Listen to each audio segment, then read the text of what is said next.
Hello! Tudo bem com você? Eu sou a Teacher Luana e está começando mais um vídeo no inglês em qualquer lugar.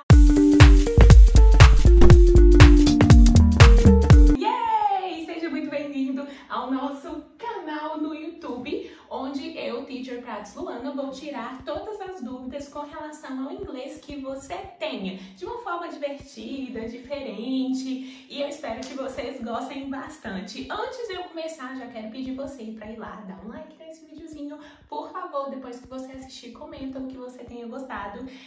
Pra mim vai ser super bom receber o seu feedback. E me segue também no Instagram, por favor. Pessoal, vamos lá então. No último vídeo, no primeiro vídeo também aqui do canal, eu falei com vocês sobre sujeito, certo? Quem é que se lembra aí quem são os sujeitos? Nós temos 7 palavrinhas no inglês que vão definir os nossos sujeitos. E se você não se lembra o que é sujeito, pode voltar lá no outro videozinho que eu estou explicando tudo pra você. No vídeo de hoje eu quero falar sobre o it.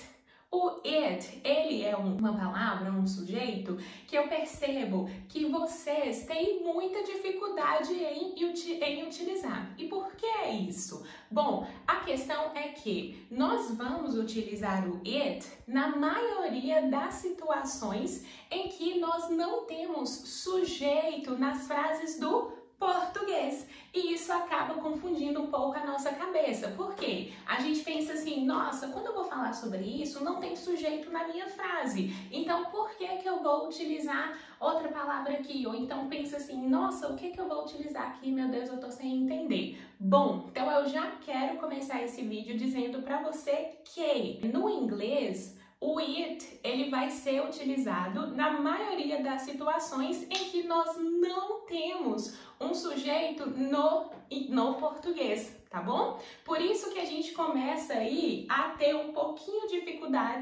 dificuldade assim que a gente começa a utilizar o it.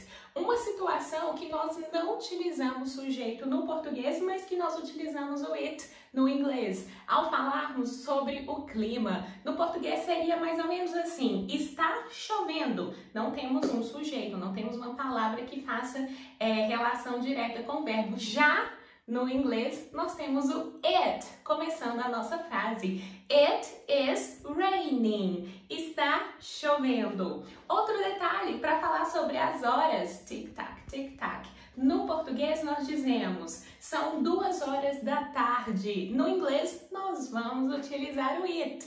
It is 2 o'clock.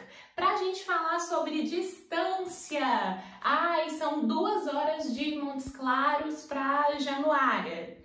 Então, em inglês seria It is 2 hours from Montes Claros to Januária. Para quem não sabe, Montes Claros é a minha cidade, sou mineiríssima e Januária é uma cidade próxima aqui. Alô, Januária! Alô, Montes Claros! Uhul! Beijo para vocês.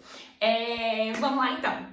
Então, eu já falei aqui da situação de clima, já falei da situação de hora e já falei da situação de distância. E na maioria das situações em que a gente fala com um amigo, por exemplo, nossa, isso não é legal, ou então fala, é péssimo, é horrível, não gostei, nós vamos utilizar o it também. Por exemplo, it is awful. É horrível, porque no inglês não existe frase sem sujeito. Quem assistiu o primeiro vídeo e está assistindo esse aqui sabe. E pode ficar tranquilo, tá? Que vem vídeo aí também sobre as frases em que nós vamos ter sem sujeito, mas isso é para vocês ficarem calmos, tá? Sempre que você estiver falando sobre algo ou alguém, seja clima, distância, etc., nós vamos utilizar o it, ok? Luana, e quando eu estiver falando sobre um lugar, quando eu quiser descrever um lugar que eu tenha ido, eu tenha visitado, etc., você também pode utilizar o it. Lembrando que o it a gente vai usar para tudo que não seja pessoa no singular, ok? Outra coisinha também que eu quero falar nesse vídeo que eu não falei no vídeo anterior. O que acontece? Em muitas situações, a gente tem o nome das pessoas como sujeito. Ana, Pedro, Paulo, Antônio, Francisco, Juliana, etc.